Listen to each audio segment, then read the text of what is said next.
aina ya uchezaji wa Barcelona na PSG ni kama unaendana, kwa maana kumiliki mpira muda mwingi, kukana mpira hasa eneo la kiungo, lakini Inter Milan wanatumia wingbacks kwa maana ya Di Marco pamoja na Dumfries. Huoni kama Inter Milan watakutana na changamoto nyingine ambayo waliruka kigingi kikubwa dhidi ya Barcelona na sasa wanakutana nao tena dhidi ya PSG?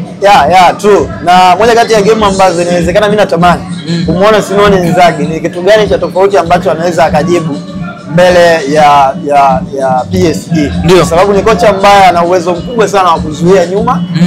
Timu ikitaka kuondoka wanaondoka kweli na kwenda kufungua, kukuweka kwenye wakati ngumu zaidi, hasa kwenye transition. Wapo very quick kutokana pia na aina ya wachezaji walionao, kina Link Mkhitaryan, Nicolo Barella, Hakan Kanogu. Ni watu ambao wana ufanisi mkubwa, watu ambao wana uwezo wa kutumia miguu yote pia kwa ufanisi. Hiyo ni faida kubwa ambayo iko kwa upande wake.